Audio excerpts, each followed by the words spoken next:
Marcus Stone had built his empire on precision.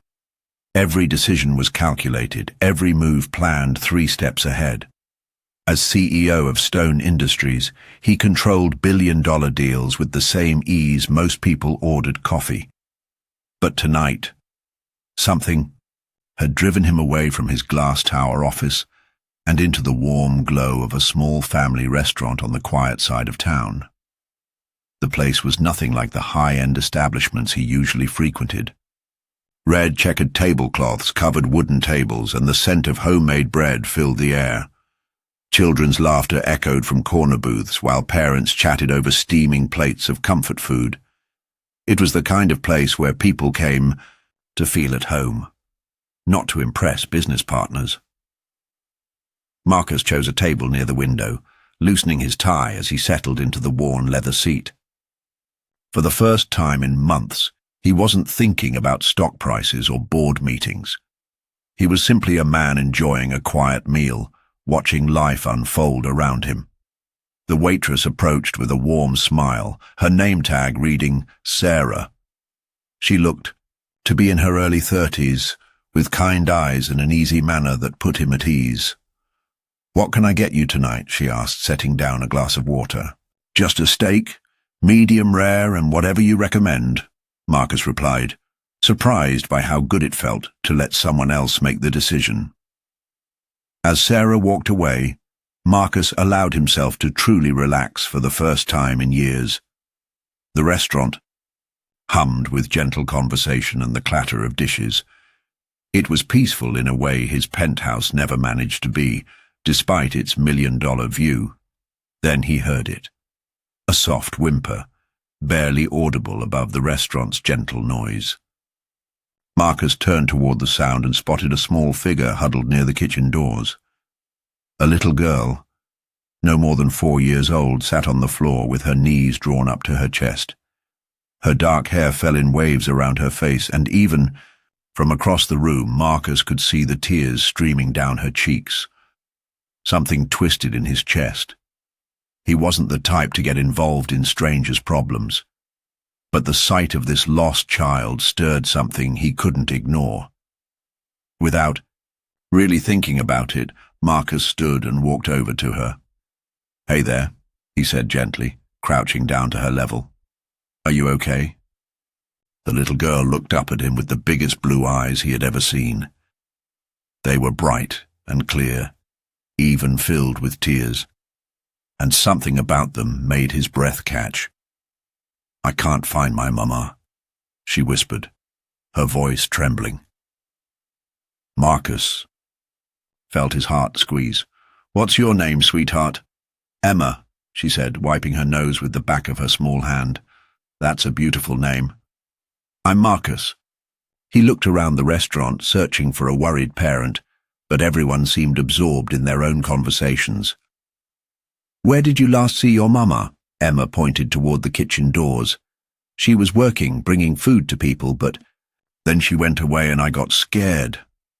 Marcus nodded, understanding dawning. Her mother must be one of the waitresses. "Okay, Emma. Let's find her together, all right?"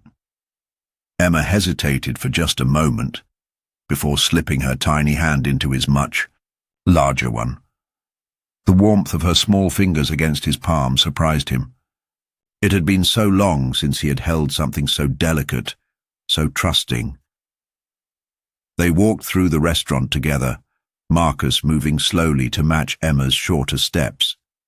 She stayed close to him, her free hand clutching a small stuffed rabbit that had seen better days. "There!" Emma suddenly exclaimed, pointing across the room. Marcus followed her gaze and saw Sarah, the waitress who had taken his order, emerge from the kitchen carrying a tray of food. The moment she spotted Emma, her face went pale. "Emma!" Sarah called out, setting the tray down on the nearest table and rushing toward them. Emma let go of Marcus's hand and ran to her mother, who scooped her up immediately, holding her tight against her chest. "Baby, what were you doing over there?" "I told you to stay by the counter," Sarah said, her voice shaking with relief and worry. "I got lost, Mama. But the nice man helped me find you," Emma said, pointing back at Marcus. Sarah looked up at Marcus for the first time since grabbing her daughter, and in that moment, everything changed. Marcus felt the world tilt on its axis.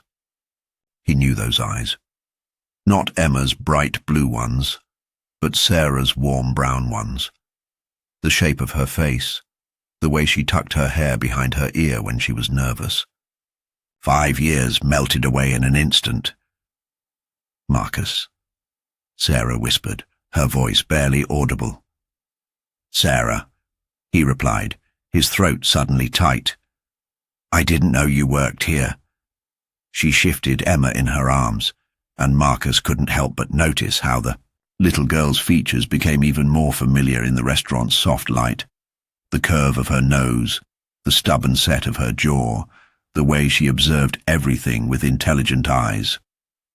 "How old is she?" Marcus asked quietly, though something deep in his gut already knew the answer. Sarah's grip on Emma tightened slightly. 4? She just turned 4 last month. Marcus did the math quickly. 5 years since he and Sarah had ended things. 5 years since he had chosen his growing business over their relationship. 5 years since he had walked away, convinced that success was more important than love. Emma, meanwhile, seemed completely unaware of the tension between the adults. She was playing with her mother's hair, occasionally glancing at Marcus with curious eyes. "She has your eyes," Sarah said softly, following his gaze. Marcus felt his chest tighten. "Does she know?" Sarah shook her head. "I never told her about you. I didn't think you'd want to know." The words hit Marcus like a physical blow. He stared at Emma, taking in every detail of her face, seeing himself reflected in her features. His daughter. He had a daughter and he had never known. "I need to talk to you," he said, his voice rough with emotion. Sarah nodded, looking around the busy restaurant.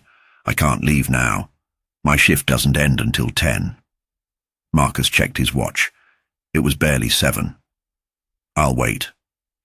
"You don't have to." "Yes, I do," Marcus interrupted, his eyes meeting hers. "I'm not going anywhere." Sarah studied his face for a long moment, then nodded. "Okay. Emma, can you sit at the counter for a few minutes while Mama finishes work?" Emma nodded and wiggled down from her mother's arms.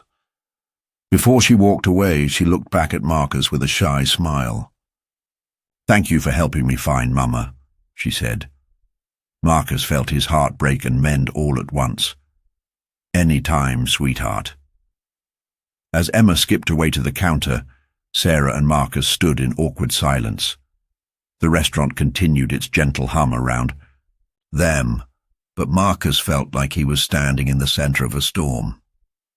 "She's beautiful," he said finally. "She's everything to me," Sarah replied, her voice fierce with protective love.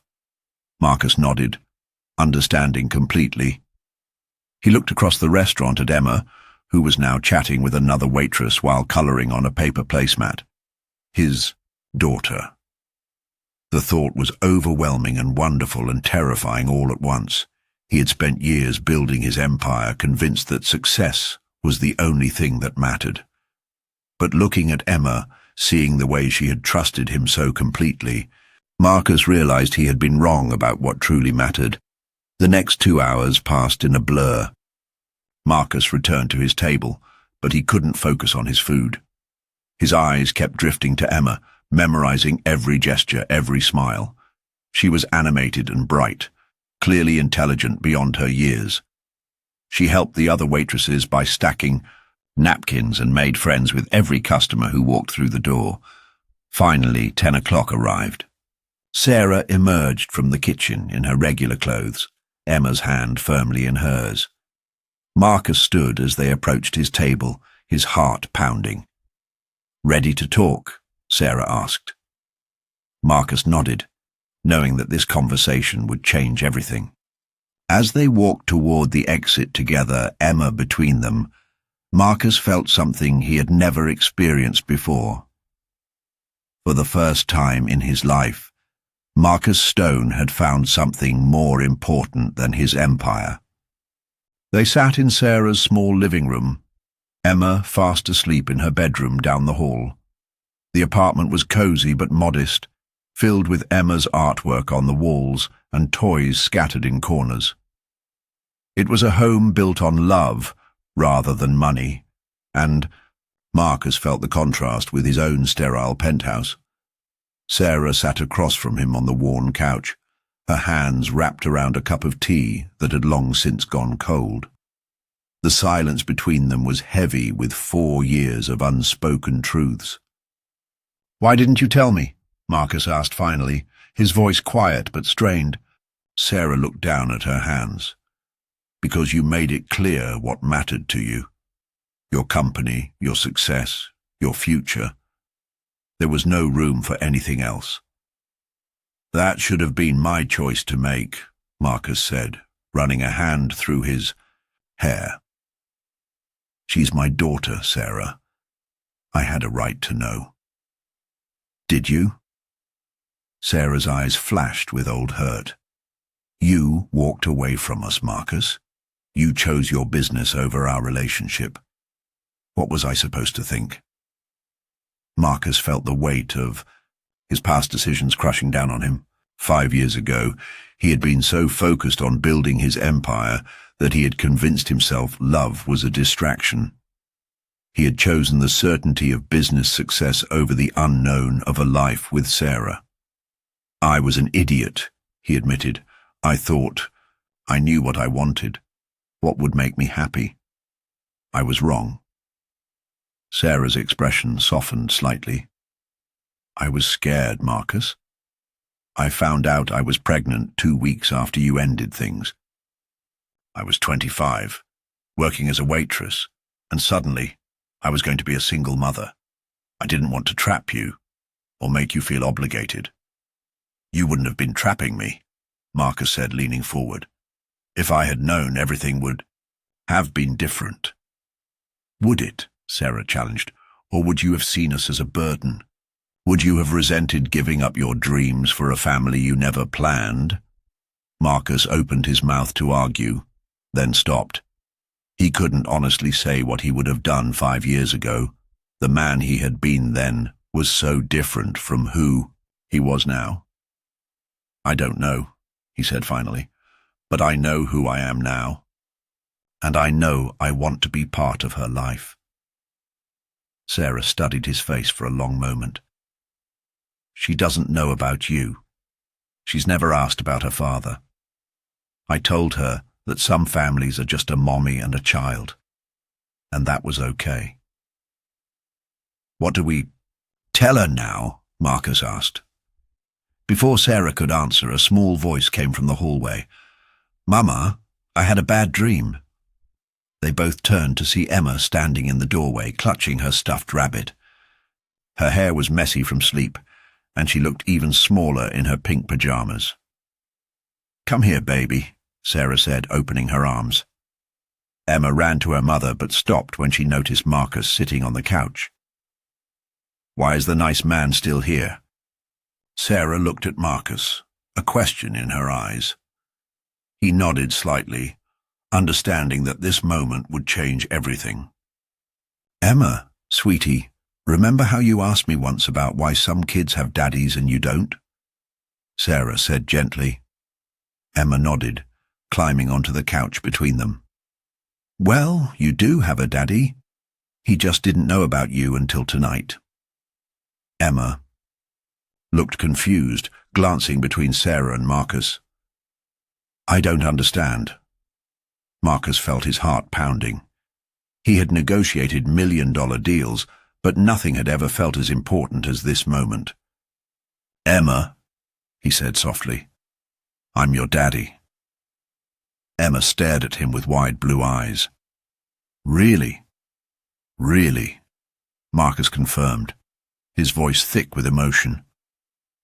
Emma was quiet for a long moment, processing this information. Then she looked at Sarah. "Is that why he has eyes like mine?" Sarah smiled, tears beginning to form. "Yes, baby. That's why. Emma turned back to Marcus, studying his face with the serious expression he was beginning to recognize as distinctly hers. Are you going to stay now? She asked. The simple question hit Marcus harder than any business crisis ever had. If you want me to, he said. Emma considered this, then nodded. I think I'd like that. Without warning, she climbed across the couch and into his lap, settling against his chest, as if she had done it 1,000 times before. Marcus froze for a moment, then carefully wrapped his arms around her, amazed by how perfectly she fit there. Will you read me a story tomorrow? Emma asked, her voice already sleepy. Every day, Marcus promised, his voice rough with emotion. Emma smiled and closed her eyes, completely trusting and content. Within minutes, she was asleep again, safe in her father's arms. Sarah watched them together, tears streaming down her face.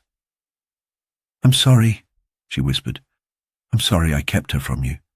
I'm sorry I was so scared. Marcus looked at her over Emma's head. We can't change the past, he said quietly, but we can make sure we don't waste any more time. Sarah nodded, wiping her eyes. She's going to have so many questions. We'll figure it out together, Marcus said. All of us. As he sat there holding his sleeping daughter, Marcus realized that everything he had thought he wanted had been wrong. His empire, his success, his carefully controlled life, none of it mattered compared to this moment. He had spent years building walls around his heart, convinced that emotions were weaknesses. But Emma had torn through every defense in a single evening, simply by trusting him to help her find her way home. And in helping her, Marcus had finally found his own way home too. For the first time in his life, Marcus Stone understood what true success really meant. It wasn't about money or power or recognition. It was about love, family, and the courage to choose what really mattered. He looked down at Emma's peaceful face, then at Sarah, who was watching them with wonder. Thank you, he said softly. For what? Sarah asked.